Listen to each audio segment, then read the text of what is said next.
everybody. Hello. Here we are. I wanted to say on behalf of the partners and in the spirit of the season, Shana Tova. And I also wanted to remind you that if you are on your way to the airport later, you still might have time to come to our reception that we are hosting, and there you'll meet all the 3 CSN coordinators. We're in Cypress, which is up at the atrium level. We invite you all. There's going to be food and snacks, and if you're staying, there's no better thing to do before you go out on the town and come up to the reception.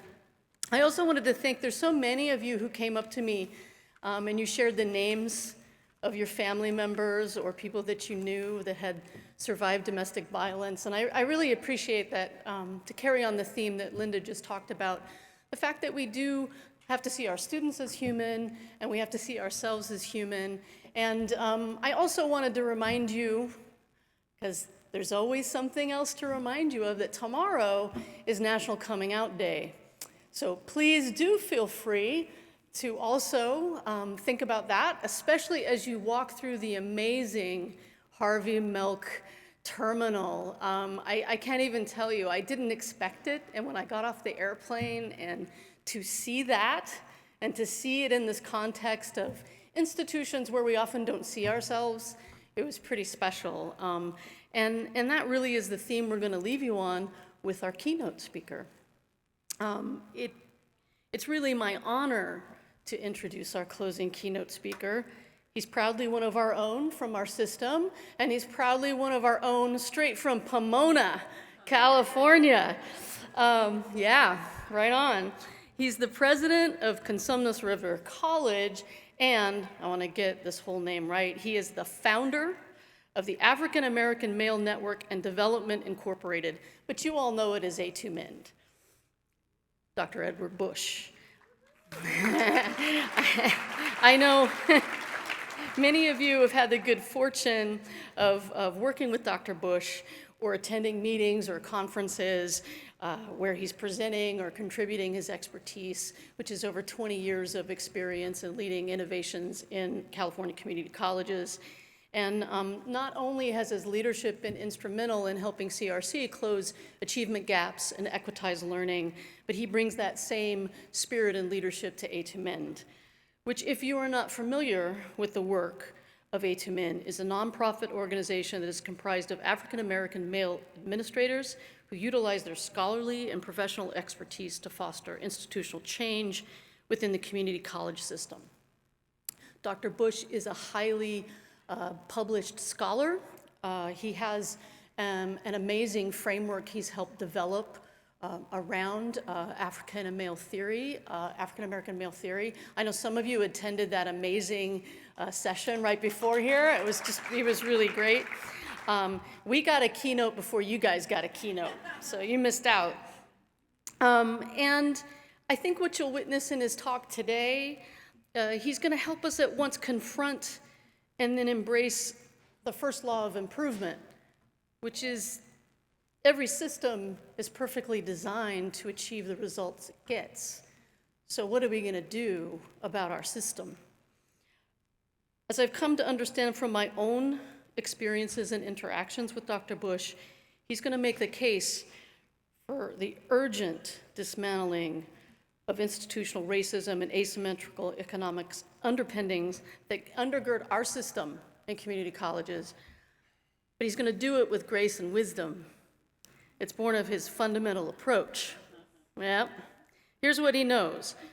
Our ability to make change is intrinsically tied to the mindset we cultivate as an institution or as a system. He knows that to ask us to do something drastically different than we've done before, it means that we have to confront our own fears and our unacknowledged lack of knowledge or implicit biases.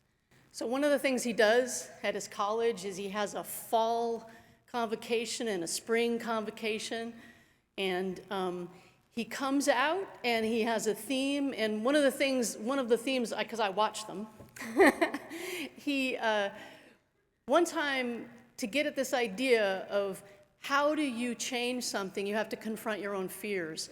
So,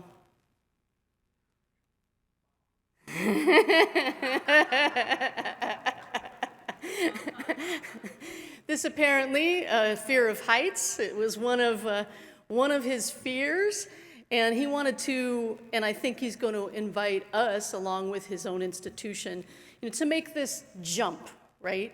To really confront what we need to do to change our system. And another nod to you, Dr. Bush, because this is the other thing he does. Every fall and every spring, it's always going to be something, right? So I'm going to say right here and now, because he tells them it's always the greatest convocation speech ever. So here we go. This is the greatest the greatest closing keynote of Strengthening Student Success Conference is going to happen right here and now with Dr. Ed Bush.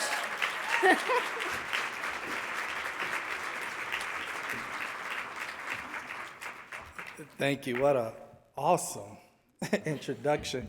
That picture is actually traumatic, so I'm glad that we took it down. I really don't like to be reminded much of that experience, but I said at least I'm going to get a good convocation speech out of it, and I did. Thank you all for hanging in there. I know that this is the last closing, so give yourselves a round of applause for. And I pray that I will make it somewhat worthwhile, and that it will be time well spent. How many of you were in the workshop that just happened? It was really good energy. It was funny. I was going back and forth with Dr. Donna Cooper. I was like, I didn't say it quite this way, but in my mind, I was like, you sure you want me to do a workshop before my keynote? Then they had a great idea where I was supposed to talk very minimally. I was just going to answer. And they laughing, those who were in the workshop. It probably would have been easier if we just did the workshop right here and would have got the keynote out of the way, but the energy in the room was great, and I can't help it. And we started, and I couldn't help being drawn to the energy and engage the folks there and honor their time. And in my hope is that I will be able to likewise draw from your energy, and that I would get a case of the can't help it as well, that I will pour out in a way that's even greater than I would have anticipated in preparation.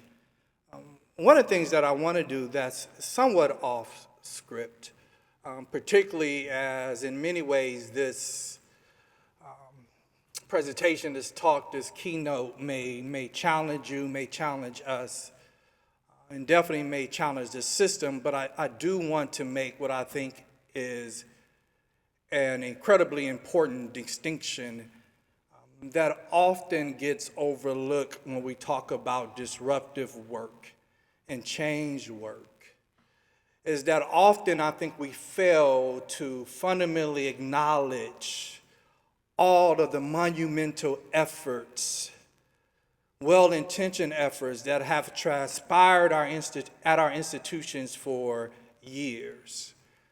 And so I don't want to leave this podium without explicitly acknowledging all of your hard work and effort. You all have done an amazing job within your institutions. You work hard, you work diligently to make sure that the students that come through your doors have the very best experience as possible. So I want you to know that I see you. And if no one has told you thank you lately or have expressed their gratitude for that work and effort, I want to acknowledge and show my gratitude to you right now. Please give yourselves a round of applause.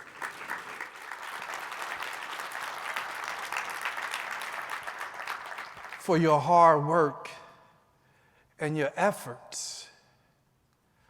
And I would like to tell you, because I also get the sense, because we definitely experience it at my institution, and they gave it a name, and I think it's a name that others use around this initiative fatigue, right? Our workload creep. If you're my union representative, that's what he reminds me of all the time. Dr. Bush, what about the workload creep? And I said, yeah, I got you, right? Let's talk about that next week, right? In the meantime, we got some work to do, and I would like to be able to suggest to you that the intensity of the work is going to go away. But I think you already know that is not going to happen. Simply, we are not in that period of time in our system. That just like in other social movements and situations, sometimes a certain generation or certain group of people are tasked to take on some additional burdens that perhaps a previous generation of people did not have to do. Right now, we are at a period of time that I fundamentally believe that the window is open for substantive change within our system that is going to require us to work even harder. That this is going to be our burden and our responsibility for occupying this particular space and time in our system that is going to require us to do something different than maybe the person who held the position before you. That I fundamentally going to have to approach my work different than the president at CRC that came before me and that person, because the times that we are living in and operating in is fundamentally different, so it requires a different type of work. So what I want you to do right now, whether it's in your head, whether it's in your spirit, or whether you do it physically, I need you to make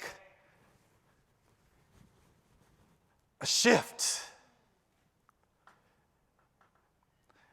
I'm going to need you to kind of gird up a little bit more. Like if you thought you were already armored up, then you need to get a little bit more armor. If you thought you already had a lot of energy, I need you to get a little bit more energy. If you had some outrage based on the outcomes and the injustice, I need to get you to get a little bit more indignant. Thought I had somebody with me. Appreciate that. I'm working hard up here, and y'all looking like this is the last day of the closing or something. I just got here.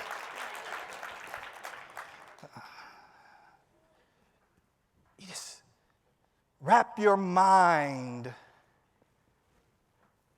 and your spirit around the idea that you are the critical force. And I'm not speaking collectively right now, I'm talking to you, the individual. When I played high school basketball, there was a term when we had to play lockdown defense. Right? We used to say this thing, as a captain, I would say that, like, don't you be the one.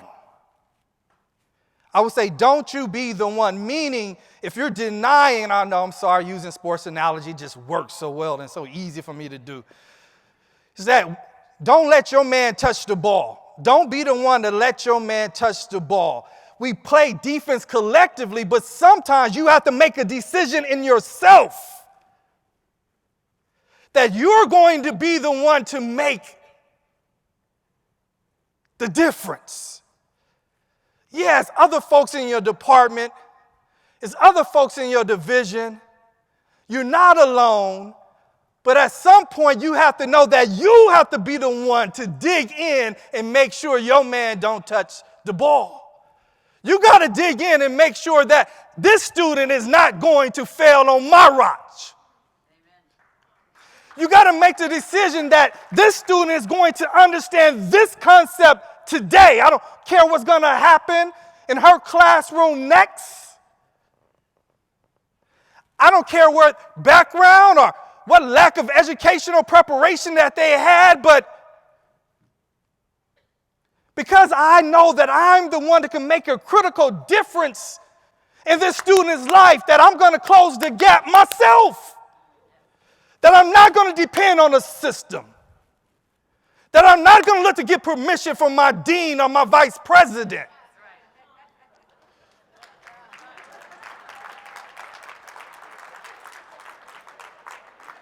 Now, I'm not going to wait for the budget process or program review or the next accreditation cycle.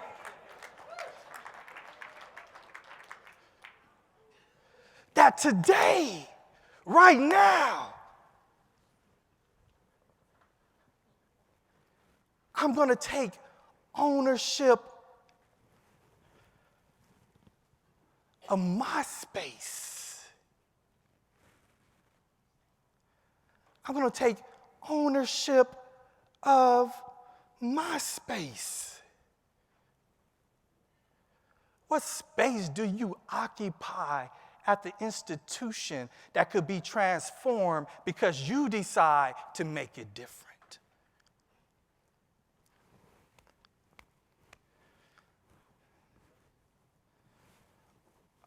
I know what I'm going to say next. I'm pausing on purpose.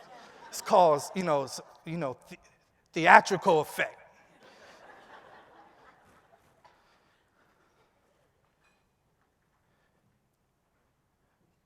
We often give up our own power and our own authority because we're looking for someone else or something else to happen before we just do. And before we just be. Can you imagine if we all decided to just control our own space in which we have influence, and how transformational that would be to the entire institution, or transformational for the students, or the faculty, or the other staff or administrators to occupy that space with us? Window that is, I'm saying that you have to do more. I'm saying every day I wake up, I'm saying I have to do more. There's another innovation, there's another idea, there's another piece of work. There's another professional development because then you don't know what that thing is that is going to be the tipping point to make all the difference in the world, so you have to keep pushing. And if you don't hear anything from the rest of my presentation, because we still are at the title slide, and that's scary. That's what happened when you just be thinking about coming from the dome. Like, I don't know why I prep. I don't know why I do a PowerPoint. Like, I really don't. It makes no sense in the world, because I know I'm going to look at you. I know you're going to look at me. I'm going to feel you. You're going to feel me. And I'm just going to go with that.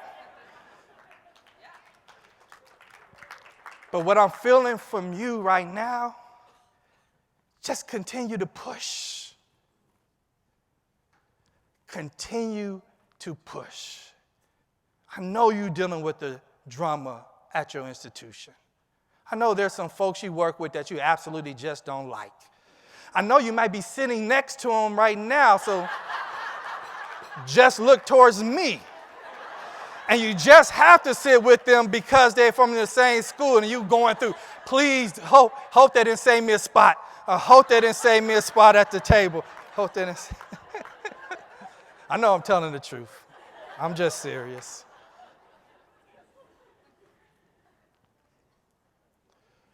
Despite those challenges, despite who you're present, despite who you've, do the work. Despite if you haven't read all the books on equity, do the work. And this is a side note, this is for free, and this is just where I'm at.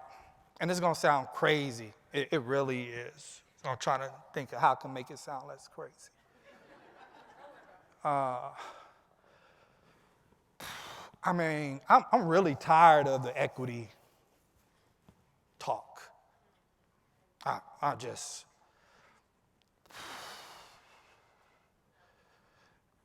in academia right now, we have this, what I call sanitized academic discourse around equity that seeks safety. Yeah, shoot.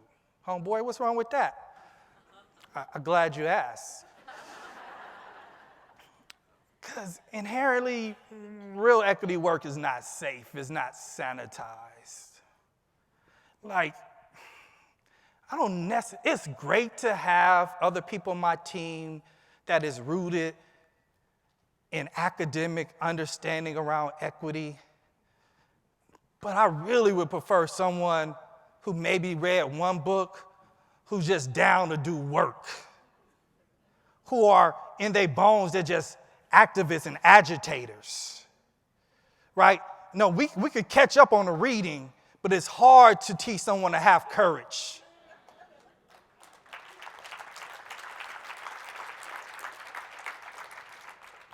If you show up mad, I'm good. Like you show up just mad and say, hey, something has to change. You don't need to reference 5 scholars. Just be willing to come in and agitate, to shake some stuff up. But we want to have conversations around equity. To me, my orientation of equity comes with some sacrifice. It comes with it looks like fire hoses and police dogs and it comes out of it comes out of a struggle. And I have folks talking about me we're doing this equity work and the faculty don't like me. Or people are pushing back, or I feel like my job is in jeopardy. I'm like, no freaking duh. To be about equity work is fundamentally me putting my job on the line every day. Because it's about disrupting something that is accepted as a norm or a present condition. It's about redistributing power. We talk about equity, but we don't talk about redistributing power or taking hands out of those who possess the power.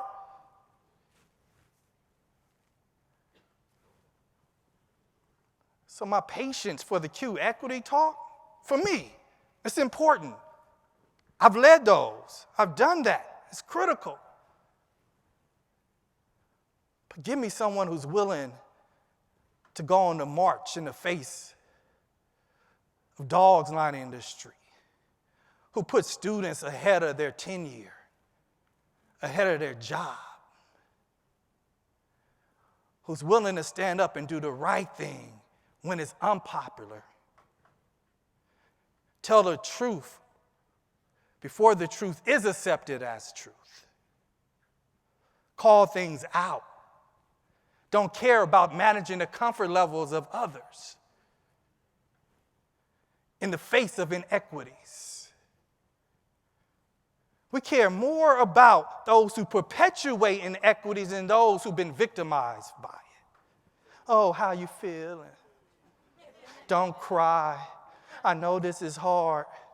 And someone just expressed how much they've been damaged and hurt by inequitable structures and institutions, and we run towards the person who cries when they hear the story as opposed to the person who's telling the story. I digress.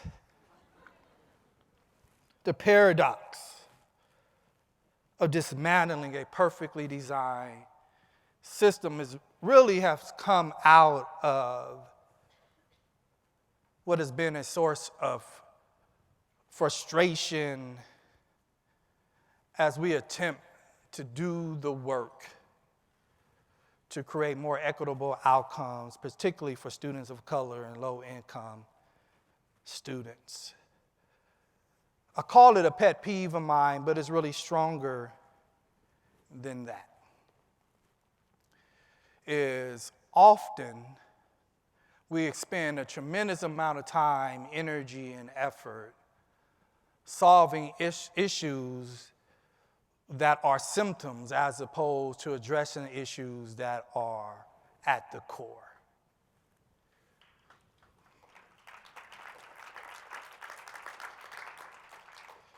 And one of the things that I think that we have to always revisit, that should always be front and center, that should always set the context to the conversations that we have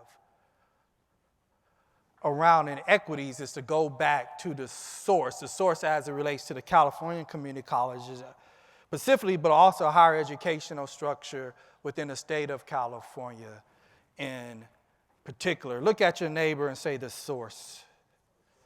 I know it's taking you to Sunday. I'm just going to wake you up. Look at your other neighbor and say the source. The source. We want to go to the source. We don't want to chase the symptoms anymore. And we have spent over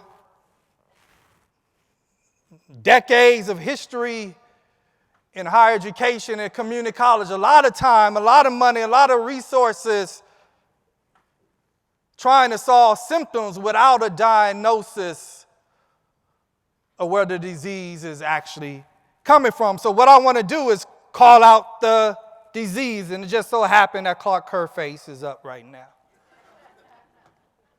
So let's revisit quickly the source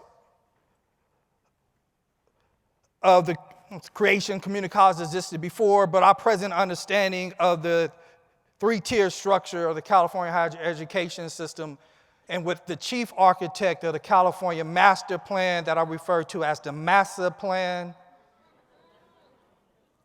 Some of you may get the Ebonics switch of that. If not, ask a black neighbor. If you don't have a black neighbor, quickly move, because it's likely it's not going to be my last cultural reference that you may or may not understand, but look for the context clues, and you may get it. The California Master Plan. And Clark Kerr was president of UC Berkeley and also then became the president of the University of California. How many of you know a little bit about Clark Kerr? Show your hands. How many of you knew what his academic discipline was? What was he? No. It could be out of that. He was an economist. That's critical. We're going to come back to that. He was an economist. Right? So the California Master Plan, or the Plan for Higher Education, at the very beginning was connected to something very critical, which it was the economy, or the future economy for the state of California, and what was the workforce needs, or the emerging workforce needs of the state. So we began to have this structure in place. And the image that I gave you was 1960 Time magazine cover. How hard is it for an educator to make the cover of Time magazine? I don't think that's going to be likely for me. So it's really hard to make the cover of Time magazine. That means that something he did, this master plan, was something that was revered, that was of interest, not only in the state of California, but drew attention around the world, right?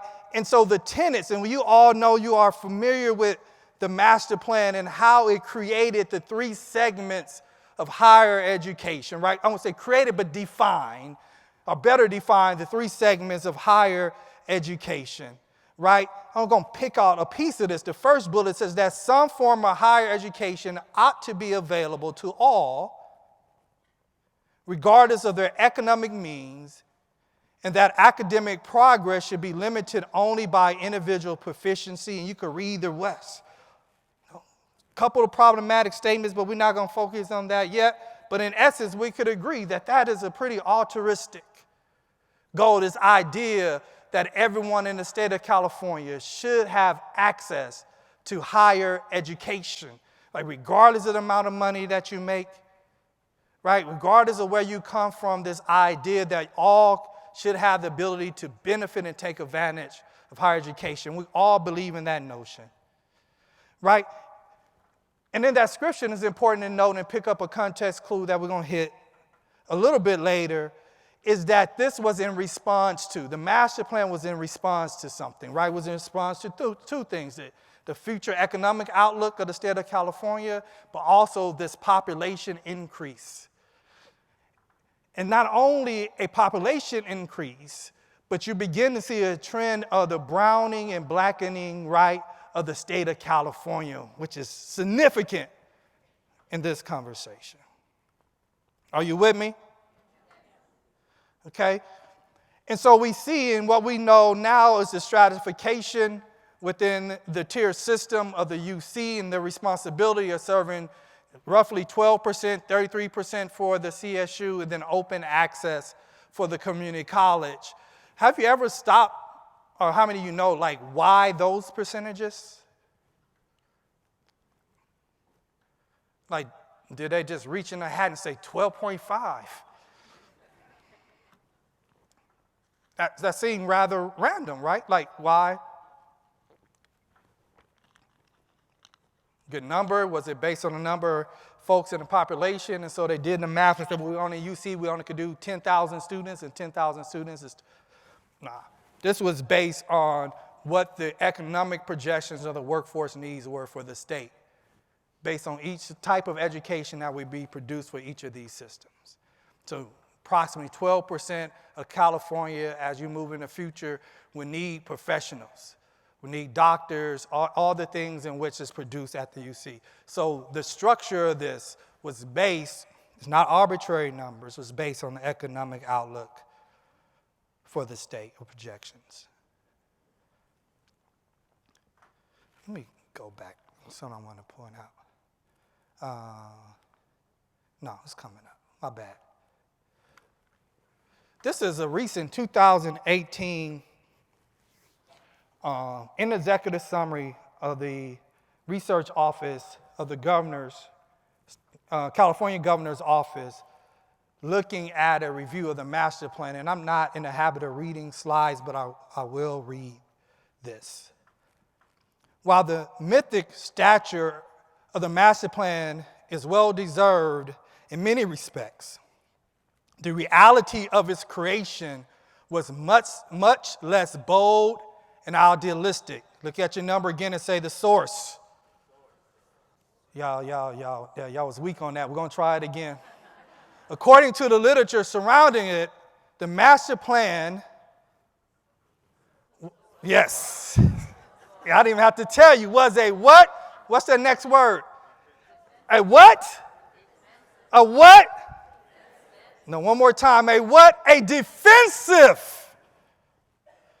response to a set of challenges that threatened to upend California higher education. What was the threat? It's a question that should jump out to you.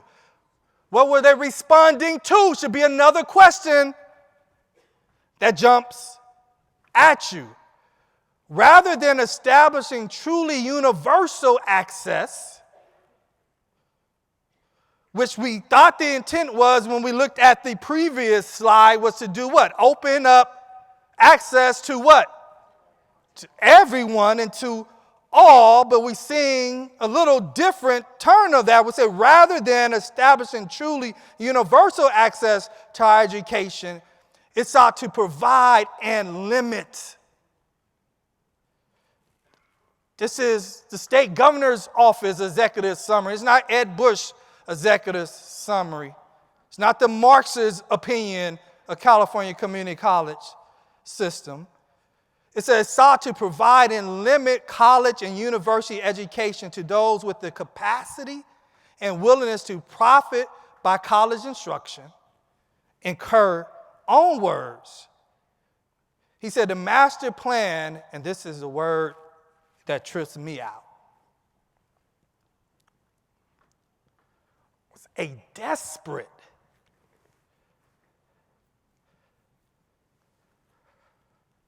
the chief architect, the chief designer of the plan that we are currently operating in today. What's today? October 10th, 2019. Operating today, saying what he created was desperate.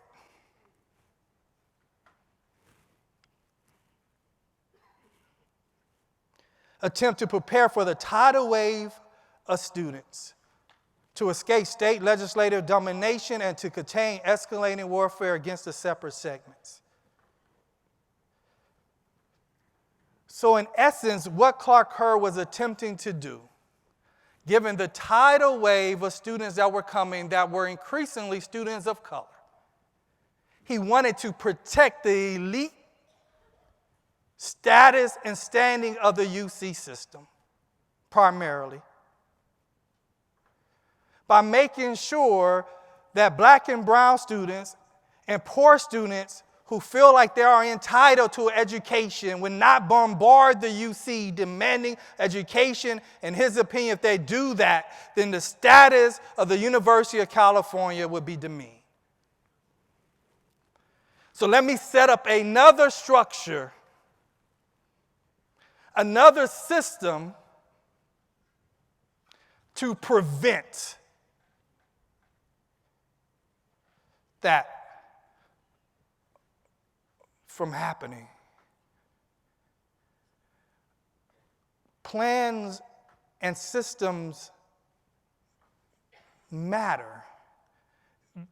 They wouldn't last this long if it was irrelevant. The thing that gets me is that we are all aware of this. I haven't given you any new information, maybe some additional nuance to it that you may or may not have known, but we have been fundamentally okay living in a structure that was a desperate attempt to exclude black and brown students for higher education. And the status and economic potential that comes out of receiving those degrees of the 12.5%. And we operate under that same plan today, and we can't figure out why our students are struggling to get out. The system is producing the exact results that it was designed to achieve. And so we putting energy, resources, and efforts fighting the thing that the system is producing. And I ask you, how much time, energy, and effort have we put in attacking the system? And the implications of the system being sustained plays out in real ways. And you all seen this, you know, right? UCs get more money, right? CSUs get more money, then UCs get more money than CSUs. CSUs get more money than community colleges, right? You know this. I don't have to preach this to you. When we look at the racial makeup, right, of who community colleges are serving, do we think it's coincidental that community college serves more low income and more students of color but receive less funding? Is that not a product of a structure that try to keep black and brown students out?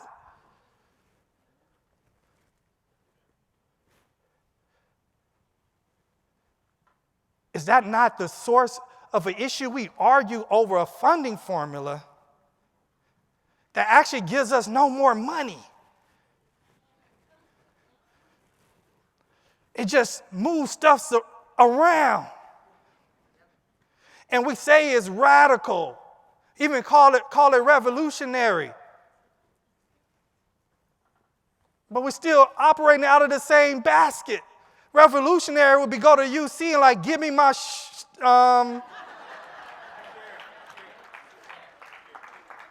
take a drink of water, you can finish. Right? Give me our money. How is it that students who are more wealthy and quote unquote, as we would say, more prepared, get a greater state investment? But what I need you to think about is even more profound. When we look at our student outcomes and look at equity gaps, it's not an equity gaps in outcomes, it's an equity gap in funding and state investment.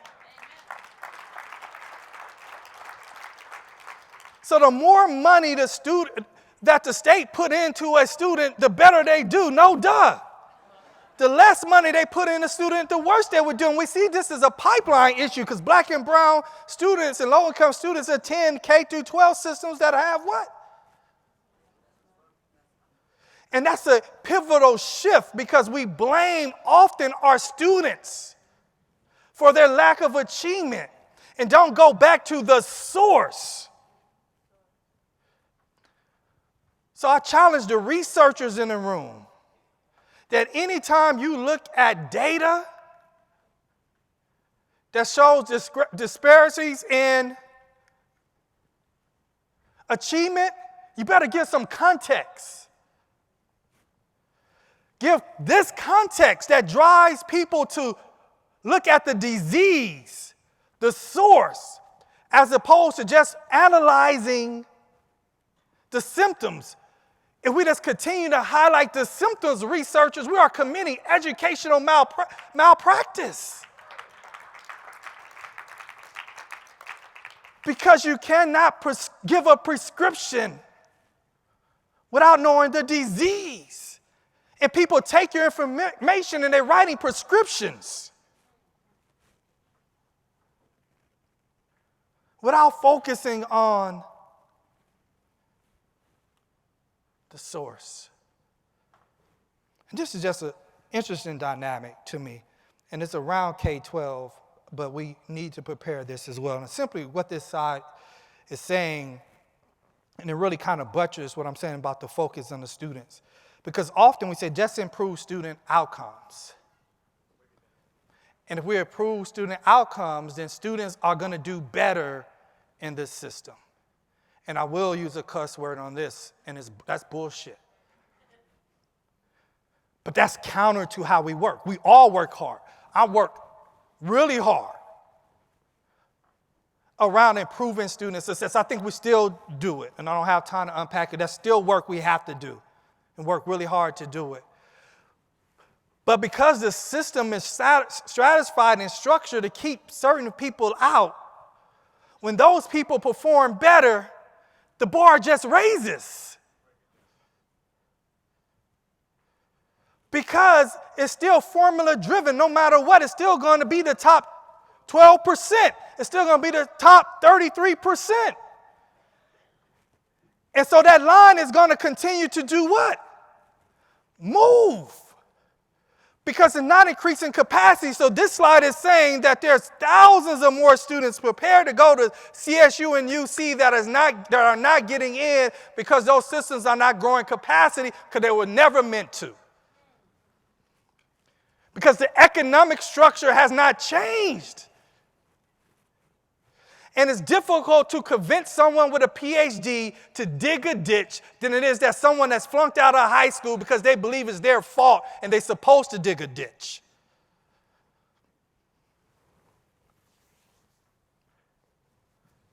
So the higher education stratifies and sorts that, because if you take the blame for your own conditions, even though you were set up to fail for the beginning, you internalize that, believe you are the failure, therefore you don't deserve the same entitlements. I got to get this. This is a system that we're working in. And so now, given all the great efforts that's happened in community colleges, guess what? We're going to prepare more students to do what? To transfer. It's happening already. The data we're starting to see at my institution is trending tremendous, unprecedented increases in student success. The question is going to be at some point for all of us, it's going to be what?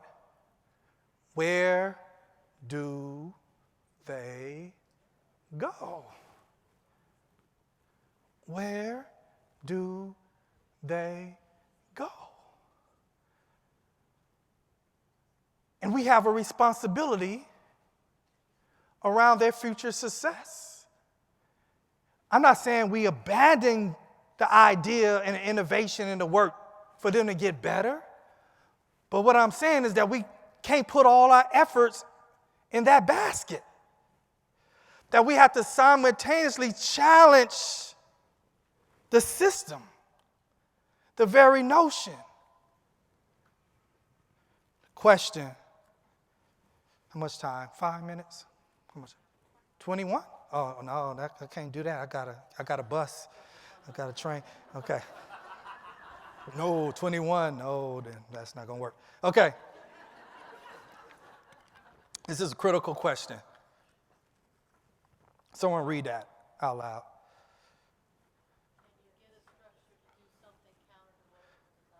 How about we all read it together? Go ahead, everybody, so we're here. What I think is the critical question?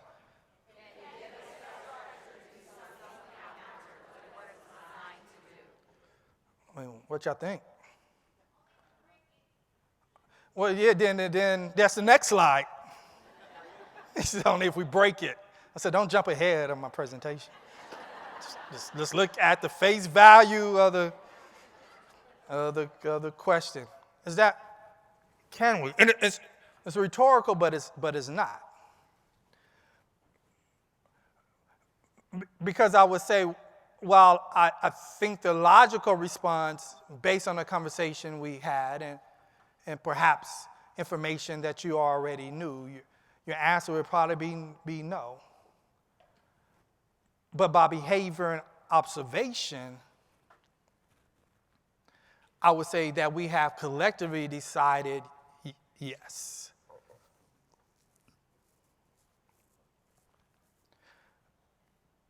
I would say that we collectively decided yes. And not only have we collectively decided yes, we have invested significant time to create workarounds to accommodate the structure. What's workarounds? No, it's all the special programs. Right? EOPS. Don't look, because I saw what happened to somebody else. Nobody say that I'm saying to get rid of EOPS or collapse categorical programs. I'm saying it's a workaround. Right? Stuff I created, a men and a men charters, is a workaround. Puente is a workaround. All those things are workaround because it's an acknowledgement, it's needed. And it's important because it's a fundamental recognition that the system is not going to work for everyone. So how can we create something within the system to be a safety net to ensure that everyone don't fall through? But in its creation is an acknowledgement. Like, if we all are sending folks we care about into a system that we know is broken,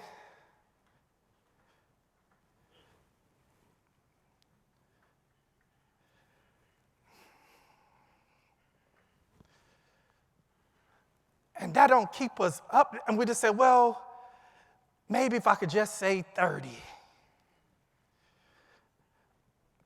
Because that's the cap for the English course. Maybe if I could say 700, because that's how much we funded for EOP&S. Yeah, it's better to say 30 and 700 for those students that actually get served by those programs. But to work and operate in a system that we know is fundamentally broken and flawed from its inception and continue to support it in the way we do, it's unconscionable.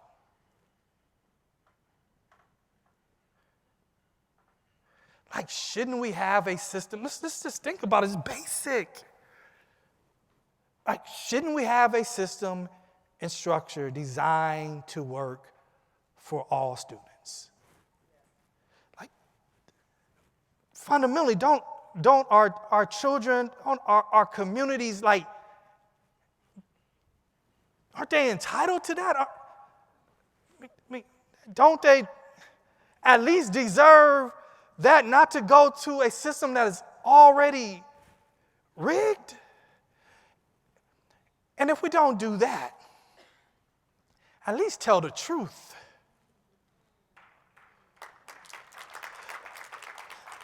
I make this distinction. I said there's a difference between reality and truth. Like we have to operate sometimes in a certain type of way because that's real and we have to do it. But just because we have to do it don't mean that's what we should do it, even though we agree that we're going to do it that way. I know that was confusing as hell. I couldn't think of a better way to do it, right?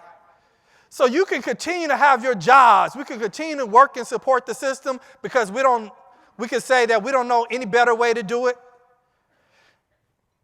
And we don't know of an alternative, so we just accept it and do it. But you could do that still understanding the truth that this is what the system is doing.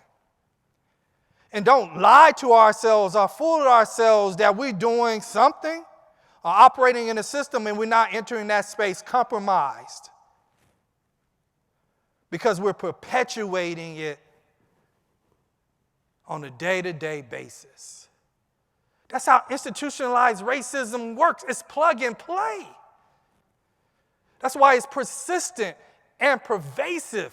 It's resilient because whether you support it or not, you're supporting it. That's how white supremacy works.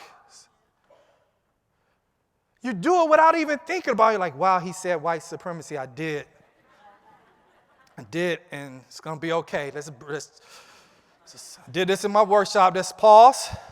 It's okay. Breath. I'm not talking about white people. I'm talking about a system and a structure. I heard two speakers. I didn't believe it the first time I heard it. Then I heard it again at Haku, and I said, maybe it's true, but I admit I haven't researched to explain, like white supremacy in this way, really simple way. And the speaker was Ed Trust West when I heard it first, and then Haku secondly. He said, have you ever, if you're a person of color, you've gone to the bathroom and you go to a sink that has the automated, water. And you there, and they said, it's not popping on. Then you see it pop on for somewhere else. You wait till they leave, then you go to that sink. I wish I made this up myself. I'm totally stealing right now. Said, did this, and then it doesn't work for you. And said, doesn't work. Said, because the person who designed it didn't test it on people of color hands. Now, I don't know if that's true. But it works. The analogy absolutely works. I can use other analogies. Go to the Rite Aid and get a flesh-colored Band-Aid. What is that going to look like? Yeah, heads up, it's not going to be like me. It might look like this side of my hand, but I got to get a cut on this side of my hand. Right? It's just, it operates autonomously. It's just on its own, and whether you recognize it or not, you're supporting its effort. That's reality. But let's tell the truth. And through telling of the truth, or through that truth telling, is what I believe will make the difference. And so it's probably no secret how I would answer that question. Simply, I believe reform does not work. In fact, I say it never has, or never will. And you live this. I mean, how many of you been in the system for more than 10 years? Like how many different damn initiatives? I was talking to Kathy Booth, Basic Skills Initiative. We went back to Partnership for Excellence. How many remember Partnership for Excellence? Right, just a whole lot of stuff we tried, and then how did that work out? I mean, I love Dr. Phil, the question. I love him. I don't watch him, but I know he says this, and I use it all the time. It's like, how does that work out for you? I think that's the coldest psychological question any therapist could use. It's like, okay, fine, I'm not going to argue with you. Just tell me, how has that worked out for you? So I ask us as a system, how has that worked out?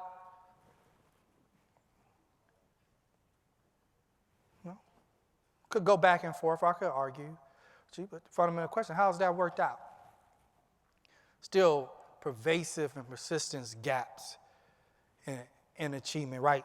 We could talk about that a lot.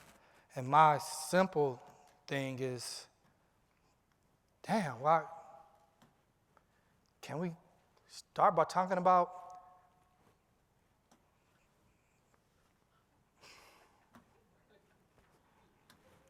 I'm serious. I'm stuck. This is 1 + 1 = 2 type stuff. This is ABC. If you had a plan that from the onset was structured in a way to maintain an area idea of elitism, to be able to weed out, or what we talked about earlier from the previous keynote, talked about cooling out process, designing that. Can we just begin to talk about creating a new plan? Like, we got a lot of smart folks just in here alone that could begin to talk about what would a fair and just system look like. I mean, one of the things that I think sometimes our job in the rat race robs us of, and I was talking to Dr. Hotep about, is a freedom, he was talking to me about it and I was listening, of imagining something different. And we begin to build identity and worth and comfort on the thing that we know, even when we know it's not good for us. But it is what it is that we know. Our lifestyles are supported by it. We went to school for it. We got the title to go with it. And, I help who I can help. So the fact that this is the truth, I'm going to stick with what it is that I know. And I'm sure when Clark Kerr developed a desperate system in 1960, I think he would be surprised of how sustainable a desperate plan was. I think he probably would have overestimated at some point the very people that he was locking out would at some point kind of rise up and figure out that they playing a game that fundamentally was not designed for them to ever win, and just say, I'm not happy with just 10 of us getting out.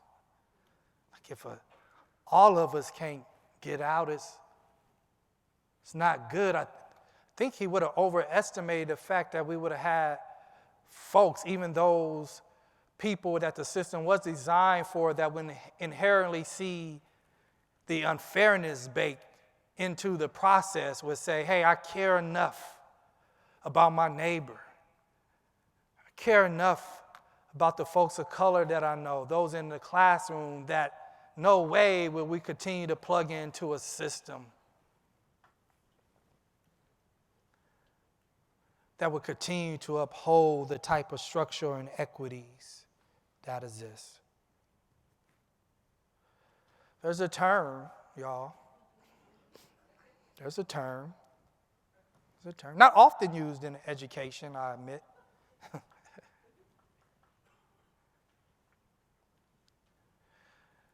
But there's certain things that happen when there's a recognition that the system is not working for the people. Can we say the word collectively and maybe hold each other's hands as it comes out for moral support?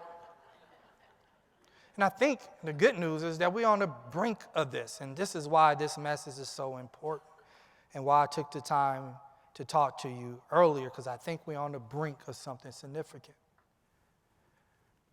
What we need is a community college, say it with me, revolution. A community college revolution. A complete overhaul of the system.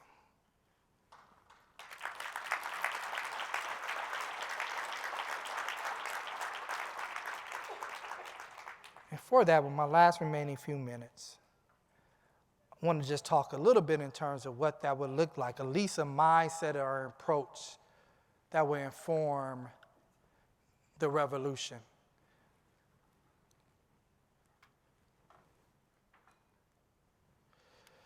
In equity-informed equity work, and this is something we talk about at my institution, and a lot of this is the change paradigm. We call it the CRC change paradigm at my institution, is that quickly that we want to talk about equity but don't want to talk about what created the inequities in the first place. Like, how can you have equity conversations without talking about sexism, homophobia, institutionalized racism, and white supremacy?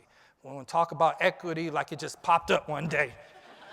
Like, here I am, let's discuss it. That was pretty good. Like, I've been going to boot camp. That's how my knees was able to bend on that without getting hurt. Talked about fix the college, not the student. Right? It's a revolutionary mindset. Expose and challenge racist structures. Right? So when we do often talk about notions of institutionalized racism or structural inequalities, we don't concretize how that manifests within the institution, so those terms remain abstract. Right? So we don't talk about in terms of how your curriculum perpetuates, right, institutionalized racism, our assessment practices, our placement practices, right, our hiring, right? So we got to challenge, and I think we challenge the very core of the educational master plan and call for a revisit or redesign, or we just write one and submit it. And Dr. Darla Cooper has heard me say this, and I've been saying it more and more. We need to file a lawsuit, class action lawsuit against the state of California for the inequitable level of state investment it has for students of color. We attack the system. Exploit structural weakness. I don't have a whole lot of time to go on that within this structure that was created, there's still some vulnerabilities, and so there's opportunities to do good work. Right now, right, I believe 705 exposed a structural vulnerability, right? I think whether or not how you feel about the funding formula created a structural vulnerability because someone was willing to at least try to think about a way to do it than we've done before. And long as someone is willing to try to do something differently, I think that creates space for us to do something to challenge the structure, whether you agree with it or not. Right? I don't have a whole lot of time to unpack that. Hopefully you got that. Interrogate all practices and policies within your institution. Interrogate. Nothing within your college or your system deserves your protection. When I started out my college, I said that nothing, with our outcomes looking like this, what is it you trying to protect? Everything is challenged. And if it survives the interrogation, that means it's a solid practice. If it doesn't, it needs to go. We have barriers, right, conscious and unconscious, that we set up that we make it even more difficult on top of the system, things that we can change for our students to be able to interrogate all practices. What you teach, who's teaching it, why are you teaching that? Why is it in this classroom and not that classroom? Question of professional development, leadership practices, everything within your institution needs to be interrogated. Kill the pilot. What does that mean? Someone like, kill the damn pilot? He like, Southwest is racist? That's another story.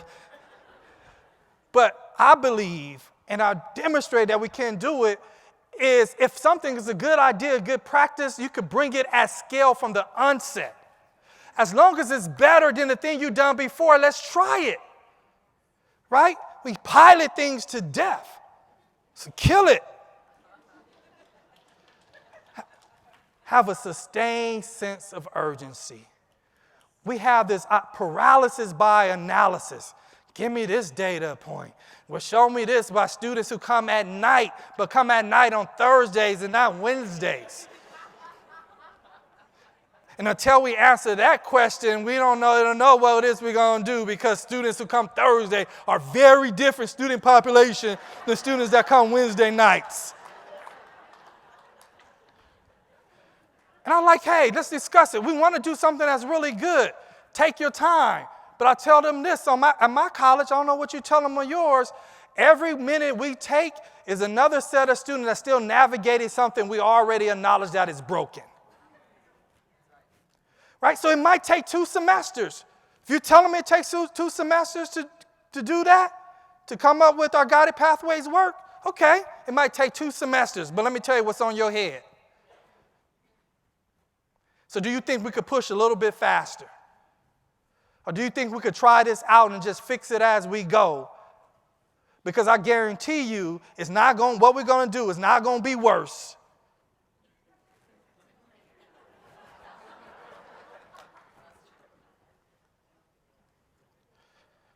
And I think this is the last on the end here. It's to operate out of courage and not the fear of, and you fill in the blank. To do this work, to be a revolutionary. I don't know, have y'all owned that yet? Can I call you that yet? Where are you on the revolutionary thing? Let me do a room check. Like, nah, they've got some, nah, here, halfway, here. But tell me, if you're really here, stand up and give me a fist. If you're really ready for this revolutionary thing. Operate off of courage and not fear. I know you're like, dang, where's my boss at before I stand up? But your boss might be standing up too, and that's the beautiful thing. And your boss might not be standing up, and that's the beautiful thing. Come work at CRC. We're taking all revolutionaries. I just want to let you know off top. If you want to work at CRC, put in your cover letter. Put it as a work title, been revolutionary from October 10th, 2019, and just dot. And that will be our secret revolutionary code. I'm end with this. You got this. In fact, it's not a new courage. You already exhibited the courage each and every day, as I told you. It's just a new mindset. It's a new way in which we're going to direct energy and effort. When I say you control your space or transform it, now you're going to revolutionize your space and bring the revolution to your institution. Because at the very least, I'm going to repeat what I said a few minutes ago. Our babies, our children, folks in our community simply deserve opportunity to go to an institution that have been planned and designed for them to be successful. Thank you.